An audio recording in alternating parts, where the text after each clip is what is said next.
മൂന്നാറിലെ തണുപ്പ് വലിയ ആസ്വാദകരം ആകുന്നതിനൊപ്പം തന്നെ വലിയ തൊഴിൽ മേഖലയെ വലിയ രീതിയിൽ ബാധിക്കുന്നുണ്ട്. തോട്ടം മേഖലയടക്കം ഈ മഞ്ഞത്ത് കഴിഞ്ഞ വീണ മഞ്ഞത്ത് തന്നെ കരിഞ്ഞു പോകുന്നൊരു സ്ഥിതിവിശേഷമുണ്ട്. ഈ ടെമ്പറേച്ചർ നെഗറ്റീവ് ആകുന്ന സ്ഥിതി പല തോട്ടം മേഖലയിലുണ്ട്. വലിയ ഒരു നഷ്ടമാണ് ഈ തോട്ടം മേഖലയിൽ സംഭവിക്കുന്നത് അല്ലേ? അതെ, തീർച്ചയായിട്ടും.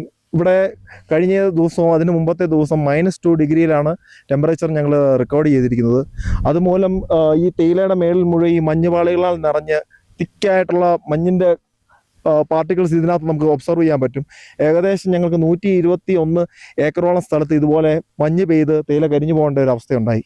ഇതിപ്പോൾ തൊഴിൽ മേഖലയെ സാരമായി ബാധിക്കുമോ? തീർച്ചയായിട്ടും. ഏകദേശം 1500ഓളം, അതായത് ഈ 3 മാസത്തേക്കുള്ള കൊളുന്നാണ് ഇതിൽ നിന്ന് നഷ്ടപ്പെടുന്നത്.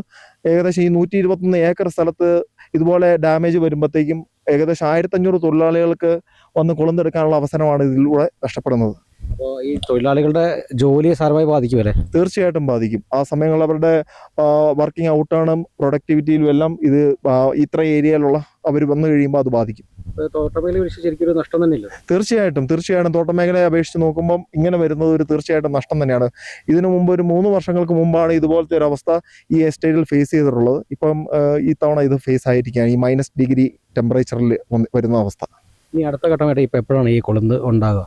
ഒരു 3 മാസത്തേക്ക് ഈ ഒരു രീതിയിലായിരിക്കും ഈ ചെടി പ്രതികരിക്കുന്നത്.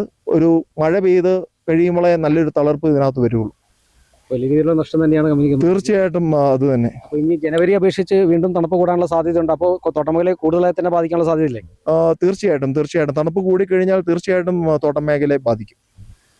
തോട്ടം മേഖലയെ സാരമായി ബാധിക്കും എന്നത് മാത്രമല്ല, ഇനി ജനുവരിയിൽ അതികഠിന ശൈത്യം തന്നെയായിരിക്കും. അത് തോട്ടം മേഖല കരിയുന്നതിനൊപ്പം തന്നെ തൊഴിലാളികളുടെ ഒരു ജോലി നഷ്ടമാകുന്ന ഒരു സങ്കടകരമായ കാര്യം തന്നെയാണ് നമുക്ക് റിപ്പോർട്ട് ചെയ്യേണ്ടിയുള്ളത്. ക്യാമറമാൻ AP രാജയ്ക്കൊപ്പം ബിനീഷ് ആന്റണി, കേരള വിഷൻ ന്യൂസ്, ഇടുക്കി.